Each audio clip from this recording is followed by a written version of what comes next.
Hello students. आज हम लोग बात करने जा रहे हैं यूटिलिटी। यूटिलिटी मीन्स उपयोगिता या तुष्ट गुण। हिंदी में हम इसको उपयोगिता या तुष्ट गुण बोलते हैं और इंग्लिश में बोलते हैं यूटिलिटी।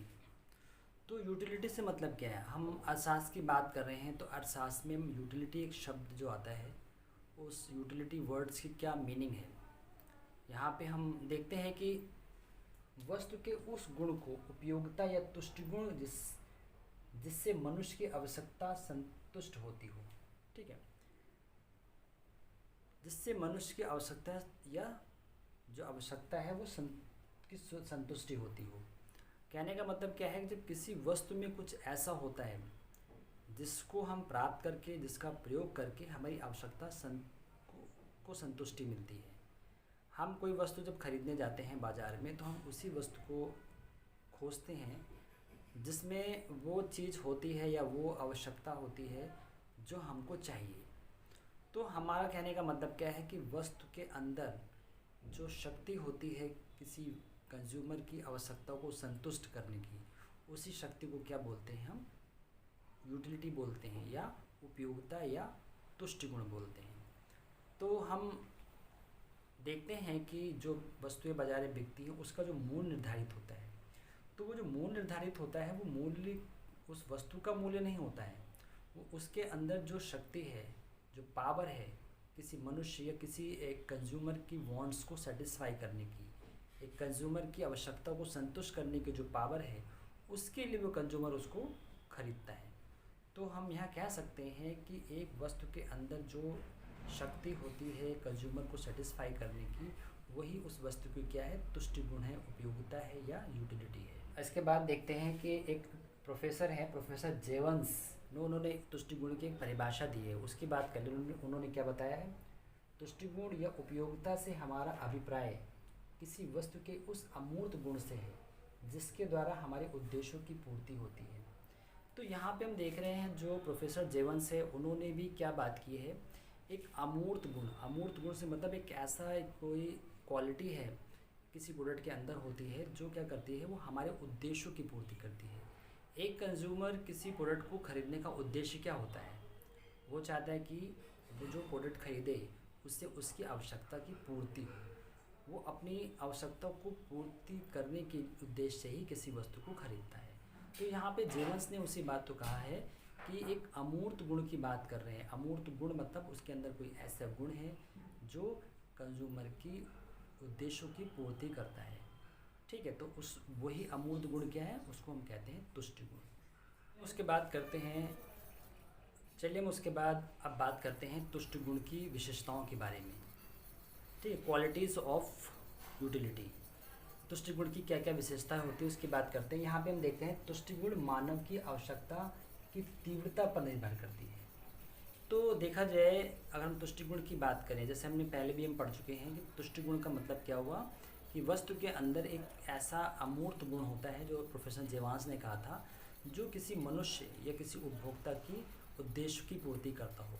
तो वो अमूर्त गुण क्या? वो एक शक्ति है जो उपभोक्ता की आवश्यकताओं को संतुष्ट करती है।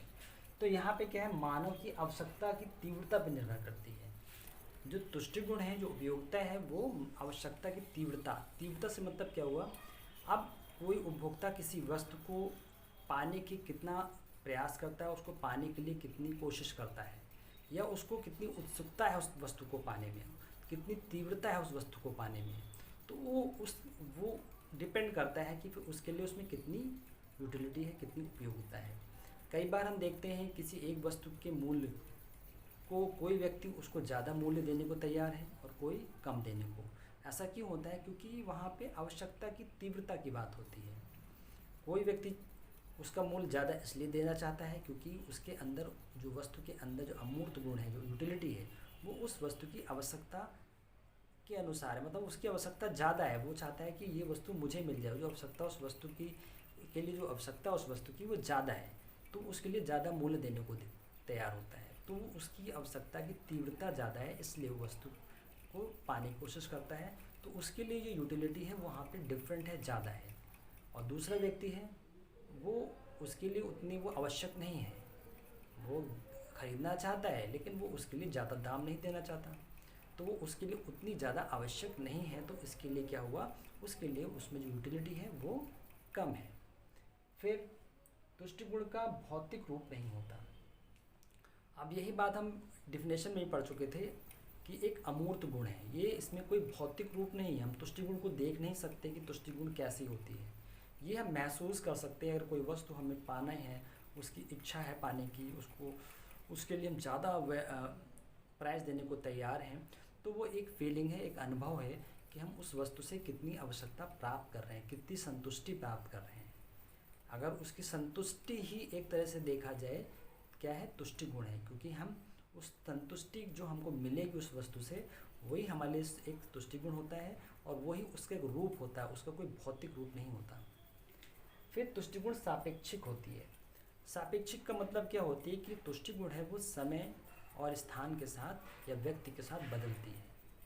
जैसे जैसे समय बदलेगा, स्थान बदलेगा या व्यक्ति बदलेगा, वो जो यूटिलिटी है वो भी चेंज होगी।